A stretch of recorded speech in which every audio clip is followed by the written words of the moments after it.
Ya lo sé, estás deseando sacarle más partido a tu portátil, a tu PC, a tu portátil gaming. Quieres mejorar el rendimiento, sacar más FPS, controlando cosas importantes como la temperatura. Este vídeo es precisamente para eso. Y vamos ya, si os parece, con el primer punto en el que más dudas tenéis, más comentarios nos habéis dejado, con cierta inquietud.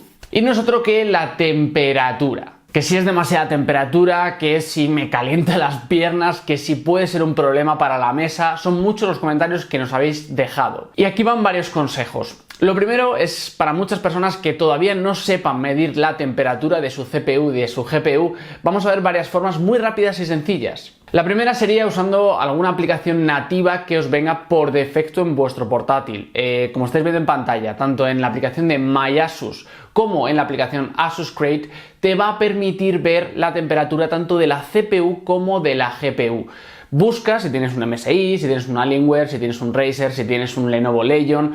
Cualquier tipo de portátil va a tener una aplicación propia de la marca y seguro que vais a encontrar esa información de rendimiento, esa información de CPU y de GPU. ¿Que no encontráis esa aplicación? Pues bueno, os dejo aquí debajo en la descripción dos aplicaciones, Hardware Monitor y NextZCam, que básicamente nos van a permitir, pues eso, tener acceso tanto a la temperatura de la gráfica como del procesador. Que no queréis instalar nada, que oye, que os supone un problema o que no os fiáis de ninguna de las aplicaciones que os estoy diciendo.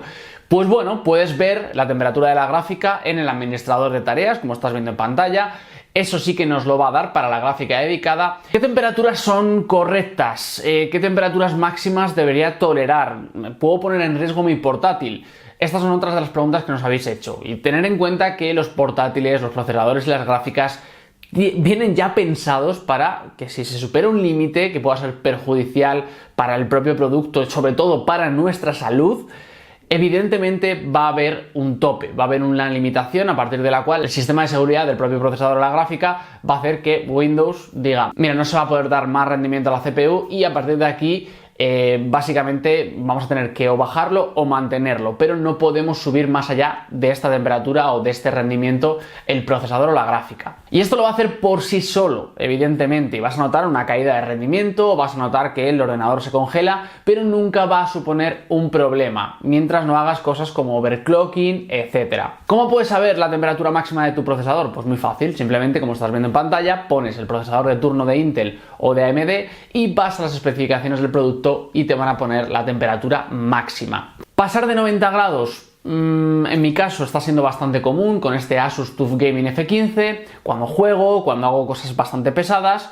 diría que máximo de 93, 94, no es lo mejor porque el ordenador la verdad es que está en un punto de demasiado calor, así que lo mejor sería bajar la temperatura como vamos a ver a continuación.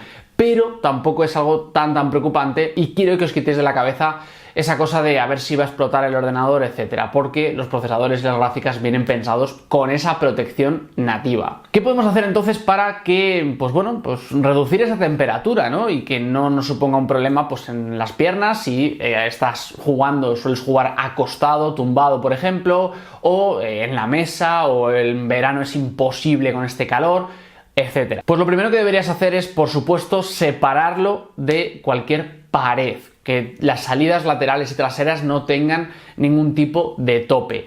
Esto es así porque la salida de calor, si se ve obstruida, el calor no va a salir todo lo distanciado que debería o no va a salir empujado tan fuerte, va a incluso poder tener un problema de que no salga todo lo que debería y por tanto va a ser un recalentamiento interno del procesador, de la gráfica y del resto de componentes. Por tanto es muy importante que dejemos esa ventilación. Si juegas con él, por ejemplo, en las piernas y te suele quemar, pues pon un soporte como el que te muestro en pantalla, que te dejo aquí debajo en la descripción, para que puedas permitir pues eso, usar el ordenador sin necesidad de que esté pegado a tus piernas y estés notando ese calor, porque se puede hacer muy insoportable. Evidentemente, pues usar un cooler o una base refrigeradora es súper interesante. Te dejo varias también aquí debajo en la descripción.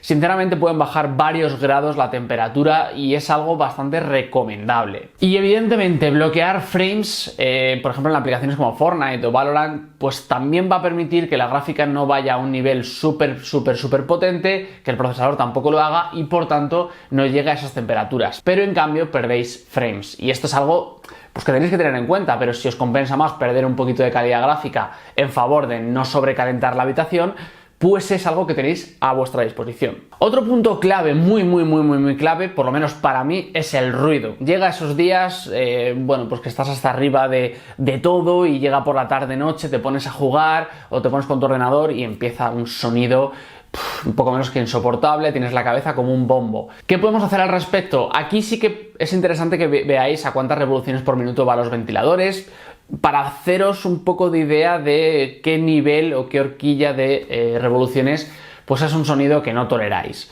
Esto sobre todo son las aplicaciones nativas que os decía antes, como Asus Create, como estáis viendo en pantalla. Permite ver muy fácilmente a cuántas revoluciones va tanto la CPU como la GPU, los ventiladores que están asociados a ellos. Y en esta aplicación, precisamente también, nos permite tener un modo silencioso. En este modo silencioso se nota muy rápidamente que baja la velocidad de los ventiladores, pero claro, si baja la velocidad de los ventiladores, baja la refrigeración del producto, la CPU se calienta más y por tanto el sistema va a frenar el rendimiento de la CPU y de la GPU, por tanto vas a tener un peor rendimiento, pero a cambio tienes una reducción de ruido que te puede venir muy bien en ciertos momentos, poder bloquear para que el ordenador esté siempre en el menor estado de ventilación posible. Y eso es un modo muy interesante. ¿Que luego jugáis? Pues lo ponéis en modo rendimiento o turbo, que parece que el ordenador vaya a salir volando mientras juegas a Fortnite, pero va a daros el mejor rendimiento. Muchos nos decís que usáis, además de para jugar, para diseño gráfico, para arquitectura, para edición de vídeo, como lo usamos tanto mi compañero Juan Antonio como yo.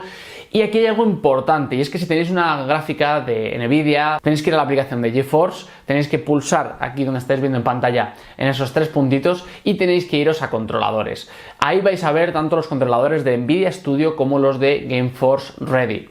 Los primeros nos van a servir para tener pues toda la suite, por ejemplo, de Adobe, si es que la usas, After Effects, Premiere Pro, toda actualizada al máximo nivel para que a nivel de drivers pueda estar perfectamente aprovechada nuestra gráfica, pero también con la parte de controladores de GeForce Ready para poder hacer que los juegos que estén bien adaptados a las gráficas Nvidia pues puedan aprovechar al máximo este rendimiento y las nuevas características que van llegando a este modelo gráfico. Ha habido muchos comentarios también de problemas de usar siempre un portátil gaming conectado.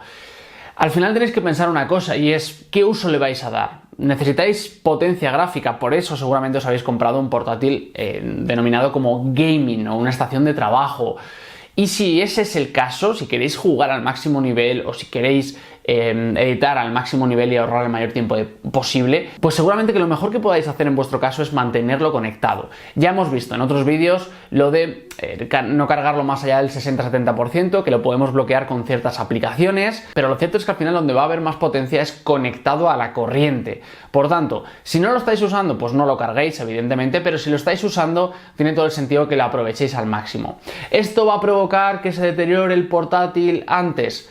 Sí, pero también vas a ahorrar tiempo cuando editas vídeo, cuando haces edición de After Effects, por ejemplo, o cuando estás haciendo diseño gráfico o incluso llevando la experiencia a otro nivel, a nivel gráfico. No dejéis al libre albedrío el cuidado de la batería, de hecho este vídeo os viene genial para eso, pero tener en cuenta por qué habéis comprado el producto. Otro consejo muy importante para los que jugáis online es mejorar vuestra conexión a internet, tanto el ping como pueda ser la propia fibra óptica que tengáis en vuestra casa. Aquí varios consejos que van relacionados sobre todo con el router. No es lo mismo tener una pared de hormigón que de pladuro no tener paredes, evidentemente, y claro que importa. Tanto, cuanto más cerca del router tengáis vuestro ordenador, mejor. Además, como suelen indicar muchos juegos, si te pone muy nervioso pérdidas de Wi-Fi o no llegar al mejor ping posible, la conexión mediante cable acaba siendo fundamental si quieres subir de nivel. Así que busca la forma de llevar el cable directamente hasta tu ordenador o llevar tu ordenador al cable, pero posiblemente tenga más sentido eso que buscar otra forma de mediante drivers tratar de que vaya mejor la antena Wi-Fi, porque en mi experiencia no suele ser así. Consejito rápido, activa el modo juego. Sé que en algunos vídeos pueden decir que a nivel de experiencia de Windows, pues el modo juego puede deteriorar la experiencia general. Puede llegar a ser cierto, pero la verdad es que cuando activamos el modo juego, Windows deja de buscar actualizaciones, tema de recursos los pone a disposición del juego al que estás jugando y para jugar es lo que más te conviene. Y se activa muy fácil en ajustes, en el apartado de juegos, activar modo juego y listo. También puedes limpiar tu PC con la aplicación que lanzó Microsoft oficial para optimización de PC, PC Manager. Está en beta todavía, pero bueno, es verdad que es muy básica, es muy fácil, te dejo justo aquí debajo en la descripción, muy sencilla de usar, vamos a poder borrar archivos temporales, nos va a dar algunas indicaciones de aplicaciones que están usándose en arranque, vamos a tener un botón que se dice boost o impulsar o bueno, pues mejorar el rendimiento inmediatamente, liberando memoria RAM, eliminando archivos temporales, también nos va a dar una recomendación graciosa como que pues usemos por defecto el navegador Edge. Claro, Microsoft, por supuesto, obviamente vas a querer eso. Y es cierto que Edge va seguramente a nivel de rendimiento, a nivel de consumo de memoria RAM, etcétera, de batería, va mejor que Google Chrome. Ya lo hemos probado en varias ocasiones. Pero, claro, a lo mejor hay gente que no quiere dar el salto. Algo rápido también, reduce los efectos de Windows antes de jugar. Tan fácil como ir a la barra de búsqueda de Windows, buscáis animación o visual, entráis, elimináis efectos de transparencia y animaciones. Esto hacerlo solo antes de jugar, porque si no, lo bonito que es Windows a este nivel, Windows 11, pues va a pasar un poco más desapercibido y va a quedar un poco cutre. Y el siguiente truco te lo cuento en este vídeo porque es la continuación de este mismo. Nada más, te espero como siempre en el próximo vídeo. Un saludo.